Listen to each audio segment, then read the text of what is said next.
You stare at the glowing ceiling at 2 a.m., your mind racing with 100 phantom threats while your body refuses to shut down. For 99% of human history, this hyper-alert state wasn't a sleep disorder. It was the exact silent survival mechanism that kept you alive. Today, millions of modern humans suffer from chronic anxiety in the safest, temperature-controlled, predator-free bedrooms ever built by our species. You feel like you are failing at life. But the truth is much stranger and deeply embedded inside your own flesh and bones. You aren't broken. You aren't weak. You are simply running a 300,000-year-old operating system in a 21st century world. Every glitch you feel, the anxiety, the cravings, the endless burnout, is a compatibility error between your ancient biology and modern society. Scientists call this evolutionary mismatch. Your hardware was perfectly engineered for a world that simply does not exist anymore. To understand why your body fights you today, we need to strip away the screens, the schedules, and the supermarkets. We need to look at the environment that forged your genes over hundreds of thousands of years of harsh, silent survival. Imagine walking into a grocery store today. Aisles of bright packages, processed foods, and endless calories sit waiting on the shelves. You buy a bag of sweet treats, sit on your couch, and eat until it's empty, even though you aren't truly hungry. Then the guilt sets in. You tell yourself you lack discipline. But you are fighting a biological drive older than language. For your ancient ancestors, finding a source of dense sugar or fat was incredibly rare. It was a matter of life and death. If an ancient human stumbled upon a honeycomb or ripe fruit, their brain commanded them to eat as much as violently possible. Because in the Pleistocene epoch, the next meal was never guaranteed. Storing fat was the ultimate insurance policy against starvation. Fast forward to the modern era. Your environment has radically shifted into a landscape of hyperabundant, engineered calories. But your hardware remains exactly the same. Your brain still believes that winter is coming, and famine is just over the horizon. So when you see a donut, your Stone Age brain fires massive dopamine rewards, screaming at you to secure those rare calories.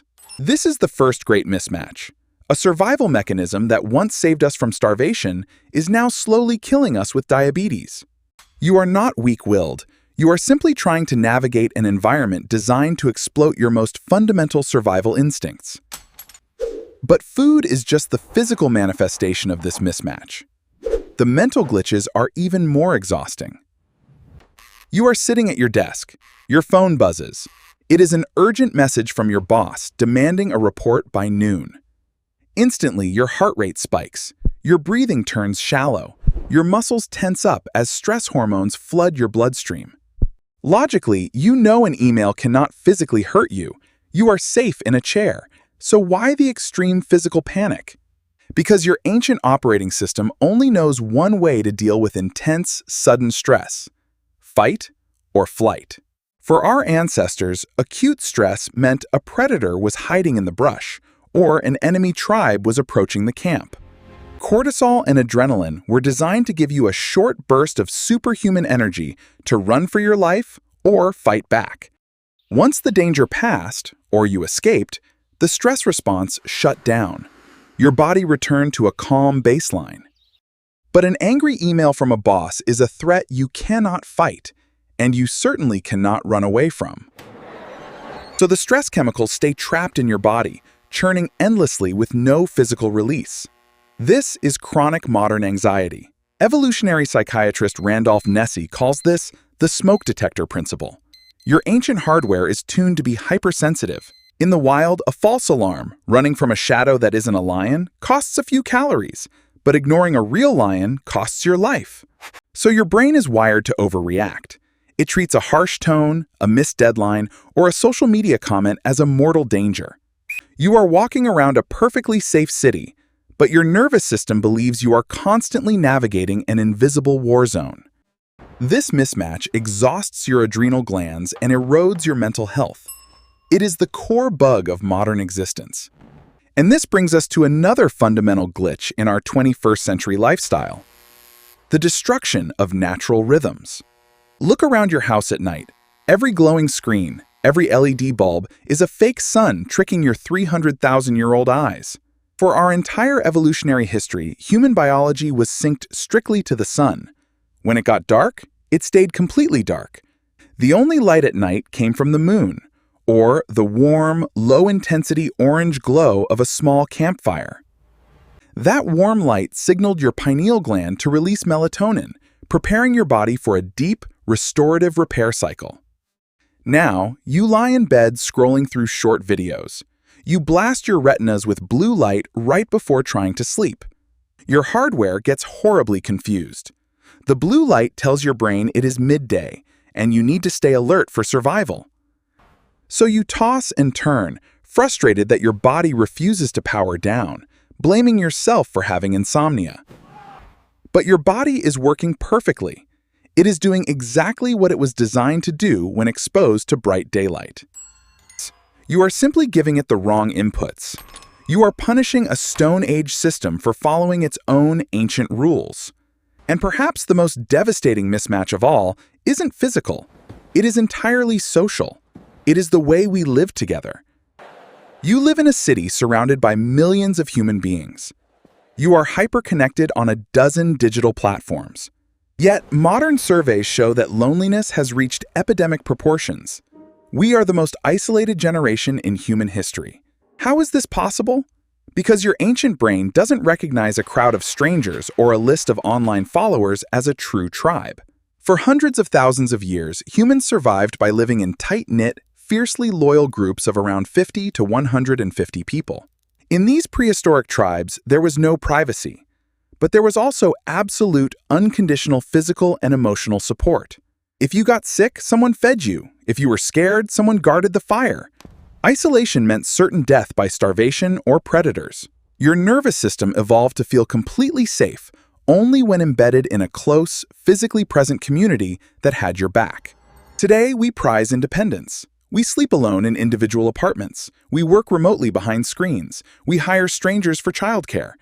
We have built a society that actively dismantles the exact tribal structure our brains require to feel secure. So when you sit alone in your room feeling a deep, inexplicable emptiness, it is not depression. It is an evolutionary alarm bell. Your body is screaming that you are separated from the herd, vulnerable, and exposed to danger in the wild. A list of 500 online friends provides zero evolutionary comfort to a brain scanning the perimeter for physical threats. The bug isn't in your mind. The bug is the way modern civilization forces us to live like solitary predators instead of social primates. We have traded deep, survival-level connections for extreme convenience, and our mental health is paying the invoice. Let us look at another massive glitch. Think about the chair you are sitting in right now, and the ache in your lower back. Modern society requires you to sit perfectly still for 8 hours a day, staring deeply into a glowing digital rectangle. Then, to stay healthy, you pay money to visit a gym and lift heavy pieces of metal repeatedly for an hour. When you skip the gym to watch television, you feel a profound sense of guilt and tell yourself you are lazy. But Harvard evolutionary biologist Daniel Lieberman suggests your laziness is deeply natural. Your ancient ancestors For a prehistoric human, burning precious calories without a clear survival purpose was an incredibly dangerous and foolish waste of energy. If you were not actively hunting, foraging for roots, or fleeing from danger, your biological prime directive was to sit down and rest. Your brain actively rewards you for conserving energy. It is doing exactly what kept your species alive during the brutal Ice Age. The mismatch is that your environment no longer forces you to walk 10 miles a day just to find your dinner. We have engineered a world where physical movement is entirely optional, but we possess a brain that begs us to save energy. Your skeletal system was literally built for constant, low-level physical stress, walking, climbing, and carrying heavy wood or water. Without that daily mechanical load, your bone density drops, and your posture collapses under the relentless weight of gravity. You are a high-performance, endurance-hunting machine, parked permanently in a soft, highly ergonomic office chair. So when your body aches constantly, it is not just aging, it is rust on a brilliant machine that is desperate to be used.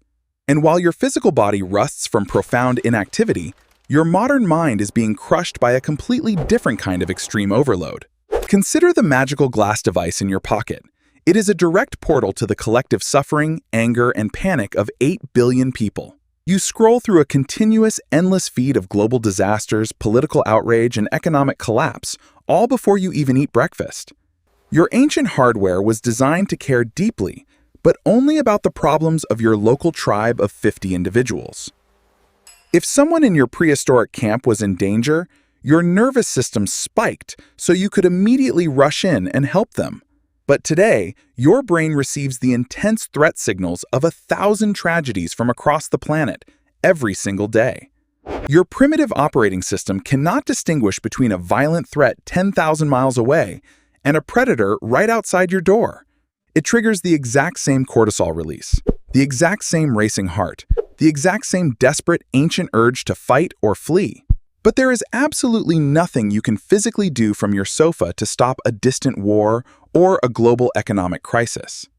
So you sit frozen, absorbing infinite traumatic data without any physical outlet for the intense stress building in your muscles. This is empathy fatigue. You are running a local network brain on a global network internet, and the server is completely crashing.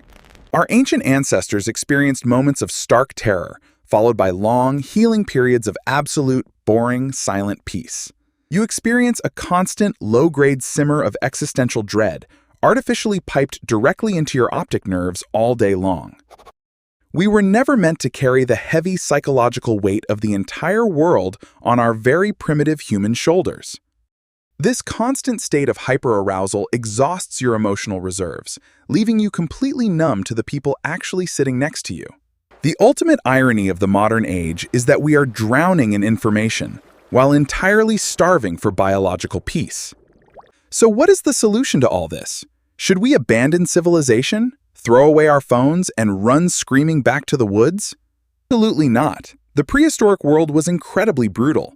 A simple tooth infection or a broken leg was often a slow death sentence. Modern medicine, agriculture, and sanitation have vastly doubled our lifespans. The goal is never to romantically worship the harsh Stone Age. The true goal is to stop blaming yourself for the bugs and start hacking the modern environment to better fit your ancient hardware.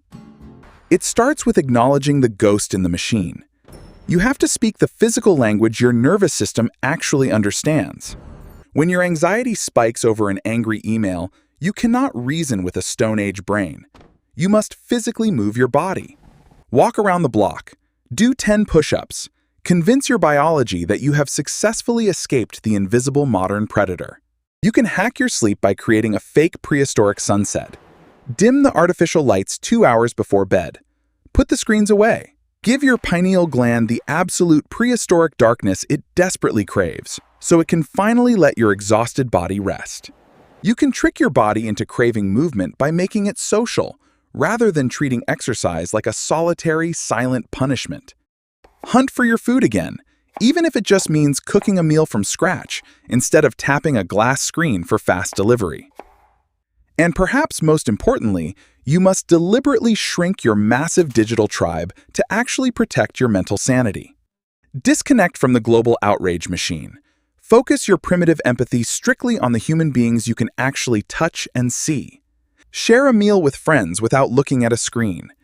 Rebuild the silent, profound safety of the ancient tribal campfire. You cannot change your DNA, but you can selectively change the modern inputs you feed into your 300,000-year-old system. Every modern convenience comes with a hidden biological tax. The trick is actively choosing which taxes you are willing to pay. Your powerful cravings for sugar are not a lack of discipline. They are the voice of an ancestor who survived a bitter winter. Your social anxiety is not a weakness. It is a brilliant evolutionary radar designed specifically to keep you safely inside the herd. Your burnout is not a personal failure. It is your body violently rejecting an environment it was never built to inhabit. You are the direct descendant of the most adaptable, resilient, and fiercely successful apex predators to ever walk the earth. The biological machinery operating inside you is a masterpiece of evolutionary engineering, perfectly tuned for a completely forgotten world. Once you deeply understand this mismatch, the profound guilt finally fades away. You can stop fighting your own biology. You can start living with intention, carefully bridging the massive gap between the modern world you inhabit and the ancient body you wear.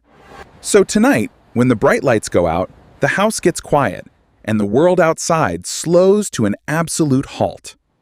If you find yourself staring up at the glowing ceiling at 2 a.m., your mind racing with 100 phantom threats from the modern day, do not panic. Do not reach for the glowing screen. Do not tell yourself that you are somehow broken or defective. Take a slow, deep breath. Feel the steady rhythm of your ancient heart beating in the dark, exactly as it always has. Acknowledge the incredibly powerful, silent survival mechanism that kept your lineage alive through brutal ice ages and endless nights. You aren't malfunctioning. You are just a remarkably ancient human, trying to find some rest in a very strange new world. Your ancient operating system is actually working perfectly. It is just time to finally close the extra modern tabs and let the hardware go to sleep.